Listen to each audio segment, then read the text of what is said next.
وعلى رسوله الكريم اما بعد فاعوذ بالله من الشيطان الرجيم بسم الله الرحمن الرحيم وجعلوا لله مما ذرأ من الحرث والانعام نصيبا فقالوا هذا لله بزعمهم وهذا لشركائنا۔ اور اللہ نے جو کھیتی اور مویشی پیدا کیے ہیں ان میں سے اسے ایک حصہ دار ٹھہرایا تو بولے یہ اللہ کا ہے ان کے خیال میں اور یہ ہمارے شریکوں کا۔ زمانہ جاہلیت میں یہ طریقہ کار تھا مشرکین کا، کیونکہ زیادہ تر وہاں پر ہندوازم تھا، عرب کے اندر زیادہ بت پرستی تھی اور ہندو لوگ تھے۔ ہندو کہیں نہ کہیں اللہ کو مانتے ہیں، پرمیشور کر کے، ایشور کر کے، پرمیشور کر کے، پرماتما کر کے، اس طرح کر کے وہ اللہ تعالیٰ کی ان کے ہاں کچھ نہ کچھ پائی جاتی ہے۔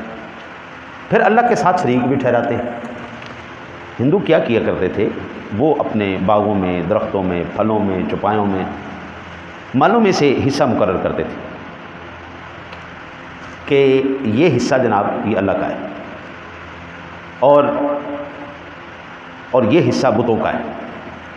جو اللہ کا حصہ مقرر کیا کرتے تھے مہمانوں پر، مسکینوں پر، محتاجوں پر وہ خرچ کر دیا کرتے تھے، اور جو مقرر کرتے تھے وہ بتوں کے لیے وہ خاص ان پر اور ان کے خادموں پر صرف کرتے تھے کہ جناب بتوں کا یہ خاص ہمارے لیے ہے، یہ لنگر ہم کسی کو نہیں دیں گے، یہ بتوں کا لنگر ہے، یہ ہمارا اور ہمارے نوکروں کا حق ہے۔ بس اس میں سے کچھ جو اللہ کے لیے مقرر کرتے تھے وہ حصہ بتوں والوں میں مل جاتا اور اسے چھوڑ دیتے، اور اگر بتوں والے حصوں میں سے کچھ ملتا تو اس کو نکال کر پھر بتوں کے ہی حصے میں شامل کر۔ ظاہر بات ہے غلہ پھل جب پڑے ہوتے ہیں تو آپس میں مکس بھی ہو جاتے ہیں۔ اللہ والا حصہ بتوں میں گیا تو ٹھیک ہے، کوئی گل نہیں کہہ رہے، اگر ان کا ادھر گیا تو پھر اس کو فوراً نکال کے نہیں یہ جناب ہمارے بتوں کا حصہ ہے، یہ ان کو لازمی دینا، اس میں سے وہ واپس کر لیا کرتے۔ اللہ وحدہ لا شریک نے فرمایا انسان عقل سے کام نہیں لے رہا، ایک وہ شے جس کو تو اپنے ہاتھ سے بنا رہا ہے، اپنے ہاتھ سے بن، اس کو ٹھوکر لگے، وہ گر جائے، اس کو ٹوٹ جائے، وہ اپنی حالت کو خود بدل نہیں سکتا، تو اس کے پیچھے چل پڑے، عقل تیری نہیں کام کر رہی۔ میں یہ کہتا ہوں کہ پہلے سپارے کے اندر ہی اللہ تعالیٰ نے اس بات کو واضح کر دیا تھا، صم بکم عمی فہم لا یرجعون، اندھے، گونگے، بہرے، یعنی حق دیکھ بھی لیں گے نا، حضرت جی ان کو دکھائی نہیں دے گا، اندھے ہو گئے، حق ان کو دکھائی نہیں دے رہا۔ ایک وہ ذات ہے جو ساری کائنات کا نظام چلانے والی ذات ہے، ایک وہ ذات ہے جس نے تجھے خود شاہکار بنا دیا ہے، ایک وہ ذات ہے جس ذات کے قدرت کے کرشمے ہر روز نئے سے نیا کرشمہ اس کا ہمارے سامنے آ رہا ہے، اس کی قدرت ہمارے سامنے آ رہی ہے۔ ایک طرف یہ جب ان کی وہ ہوتی ہے نا جی ہولی، دیوالی، اور ان کا یہ جو تہوار ہوتے ہیں، اس کے اندر ایک ان کا خدا ہے جس کے سر پہ ہاتھی کا سر لگا ہوا ہے۔ کیا بات ہے جی، کمال نہیں ہو گیا؟ اس کو پتہ نہیں کیا کہتے ہیں، گنیش، اللہ تھوڑی خیر کرے، اس کو گنیش کہتے ہیں۔ جی وہ گنیش، ہاتھی کا سر لگا ہوا ہے جی، تھلے انسان اللہ دڑ، کیا عقل ہے؟ اللہ کہتے ہیں اندھے ہو گئے، اندھے نہیں تمہاری کام آ رہی ہے، عقل نہیں کام کر رہی۔ اور آپ کبھی وہ جو ان کے گنیش کا تہوار ہوتا ہے نا جی، اس وقت آپ دیکھیں گے نا جی حضرت جی انہوں نے اتنے بڑے بڑے بت بنائے ہوں گے اور کندھوں پہ اٹھائے ہوں گے، ریڑیوں پہ اٹھائے ہوں گے، تو جناب اس طرح دے کے کتنے چک کے لے جاندے تو پھر کی ہوتا اینڈ تے گنگا وچ بہا دیں، گندی نالی پہ ہوتا انہوں کا خدا، جی وہ ان کا خدا پھر گندی نالی میں پڑا ہوتا ہے، ٹوٹ پھوٹ کا شکار ہو۔ اللہ کہتا ہے کوئی عقل میں ہاتھ مارو پاگلو، جانوروں کے لیے حصہ مقرر تم نے کر لیا، بتوں کے لیے، غیر اللہ کے لیے، اور اللہ کا حصہ، اللہ کے حصے میں ان کا حصہ آ جائے تو تمہیں بڑی درد ہوگی، ہو بتوں کا حصہ اللہ کے حصے میں چلا گیا، اللہ کے ساتھ ان کو شریک ٹھہرے۔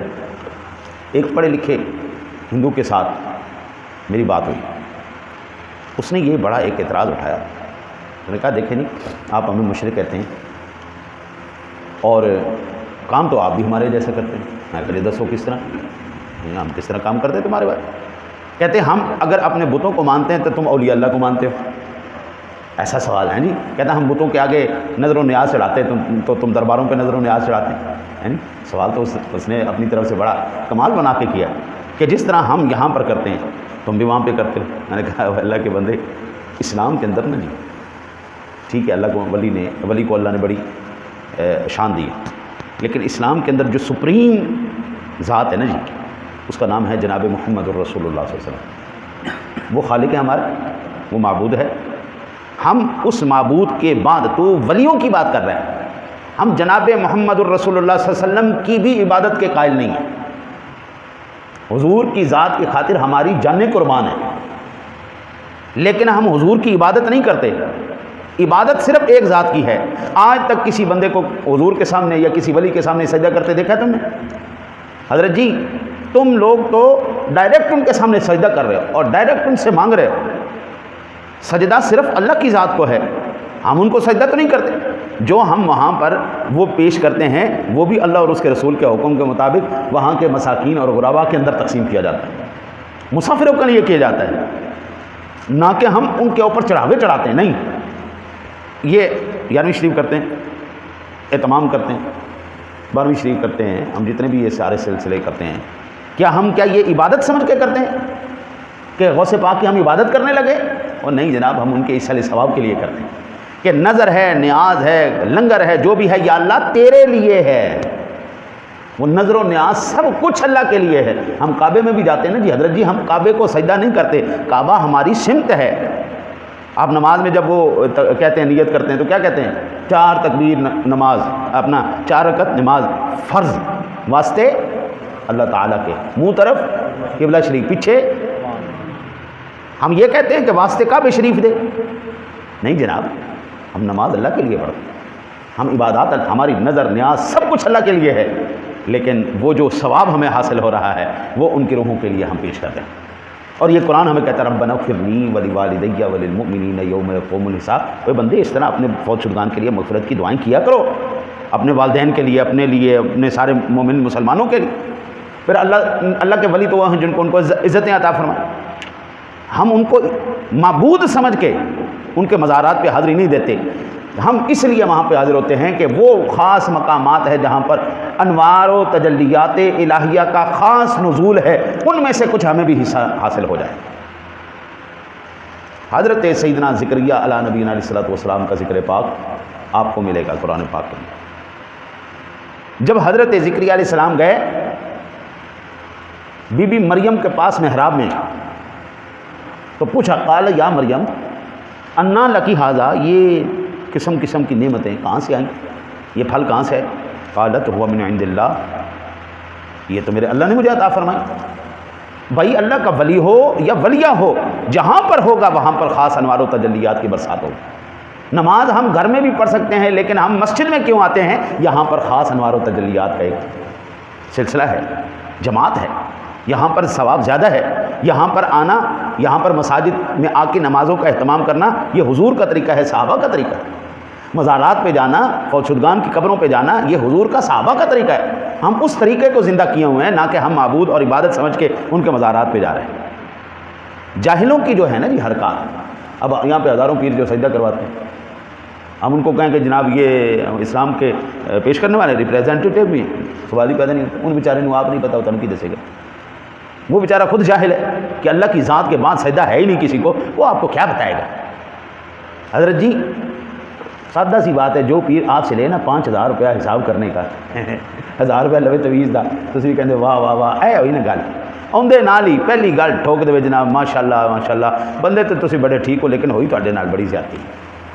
بندہ کہنا ہے گل ٹھیک. دوسری گل سیدھی ٹک کر کے مارے، وہ تیرے تے کالو جادو ہو گیا، تیرے تو ہو گیا کالا جادو، وہ تہاڈی خیر ہے.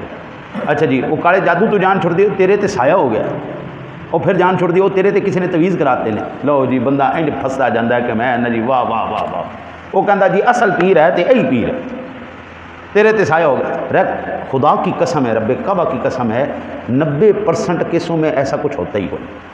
یہ سمجھتے ہیں کالا جادو کرنا کو خالہ جی کا باڑا ہے، ہاں جی آسان ہے، ہاں جی یہ خالہ جی کا باڑا سمجھتے ہیں، ایویں جانے. بھائی پٹھیاں مارنیاں اسی، رب دی اسی کدی نہیں سنی، رسول دی اسی کدی نہیں سنی، ماں پیو دی اسی کدی نہیں سنی. استاد مرشد واسطہ انہوں نے رکھی ہے، ہاں جی. پھر آپ مجھے یہ بتائیں ہم پر اللہ کی رحمت آئے گی یا اس کا عذاب آئے گا؟ جو بچہ نماز کا پابند ہو، اللہ رسول کی ماننے والا ہو، ماں باپ کا تابع دار ہو، ہاں جی، استاد مرشد کی بات ماننے والا ہو، حضرت خدا کی قسم اس پر کبھی کوئی اللہ مشکل نہیں ڈالتا، کوئی پریشانی نہیں ڈالتا. اگر آئے تو اس کی درجات کی بلندی کے لیے ہوتا ہے، نہ کہ وہ بندہ اس کو اس کی جو ہے نا جی وہ اعمال شامت اعمال اس کی درجات کی بلندی کے لیے ہوتا ہے. نماز پڑھنا شروع کر دیں، قرآن پڑھنا شروع کر دیں، مسئلے آپ پہ حل ہونا شروع ہو جائے۔ جب ہر روز آپ اٹھیں گے، اللہ رسول کے متھے لگیں گے، ہاں جی نماز پڑھیں گے، قرآن پڑھیں گے، کچھ سنیں گے، کچھ سنائیں گے، کوئی سلسلہ چلے گا، تو رحمتیں تو خود بخود تمہارے گھر میں دوڑ دوڑ کے آئیں گے، ہاں جی۔ اس لیے پھر فرمایا وہ عقل نو ہاتھ مارو، کیا ہو گیا تمہیں آدھا علی شرکاء ہے نا، فما کان للشرکاء فلا یصل الی اللہ، تو وہ جو ان کے شریکوں کا ہے وہ تو خدا کو نہیں پہنچتا، وما کان للہ فهو یصل الی شرکائہم، اور جو خدا کا ہے وہ ان کے شریکوں کو پہنچتا ہے۔ ساء ما یحکمون، کیا ہی برا حکم لگاتے ہو، ہے جی، بڑا ہی عجیب جا تھوڑا حساب کتاب۔ حضرت جی آپ یہ اندازہ کریں، ہم جس چیز کو کاٹ کے کھا جاتے ہیں نا، ہمارے پڑوسی ملک وہ اس کو گو ماتا کہتے ہیں، ماتا جی کہتے ہیں، ماتا جی کہتے ہیں، واہ واہ واہ، ہاں جی۔ اگر ہم ایسی چیز کی تعظیم کرتے ہوتے ہیں نا جی، تو حضرت جی ہم کبھی اس کو کاٹ کے نہیں کھاتے، ہم تو تمہاری ماں کو کاٹ کے کھا جاتے ہیں۔ وہ قربانی پہ نا جی کسی نے کوئی شرارت کی، گائے کی بڑی سری لے کے نا جی پوس لگائی، اوے دو تہاڈی ماں دی سری، ہے جی، وہ گائے کی بڑی سری لے گئے نا جی، وہ تو ہم گائے کی سری کہیں گے نا جی، تو وہ اس کو ماں کہتے ہیں، وہ کہتے ہیں جی تہاڈی ماں دی سری ویکھو۔ یار جس قوم کو اتنی اللہ نے عقل نہیں دی، یا پردے ڈال دیے آنکھوں پہ، عقل پہ، پیشاب پی رہے ہیں جی۔ یہ کرونا ہوا نا جی، کرونا ہوا تو یہ احادیث اس وقت سے میں نے لکھ کے لگائیں کہ اللہ کے حبیب نے ہمیں کیا حکم فرمایا کہ یہ تم دعا پڑھ لو، اللہ تمہیں مزید بیماریوں سے محفوظ رکھے۔ الحمدللہ ہم نے پڑھی، ہمیں کچھ نہیں ہوا، کیونکہ ہمیں اللہ اور اس کے رسول پہ یقین تھا، ہم میں سے کوئی اس کا شکار نہیں۔ اب ان کے جو پنڈت ہیں جی، ہاں چنگے بھلے پڑھے لکھے، وہ کہتے ہیں کرونا کا علاج مل گیا۔ اچھا جی دسو جی کی مل گیا جی؟ انہوں نے کہا جی گائے دا گوبر تسی دودھ وچ مکس کر کے پیو تو کرونا ٹھیک ہو جائے گا۔ میں کہ واہ واہ واہ، عقل دیکھو، مت ویکھو انہاں دی ماری ہوئی ہے گوبر آپ۔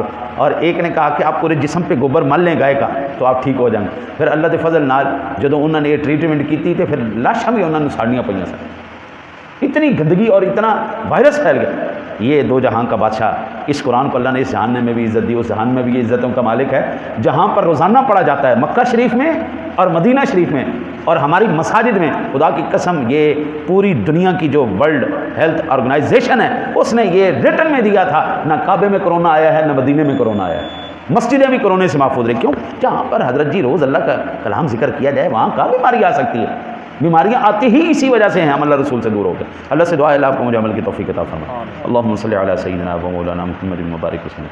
پڑھا سنا اپنی بات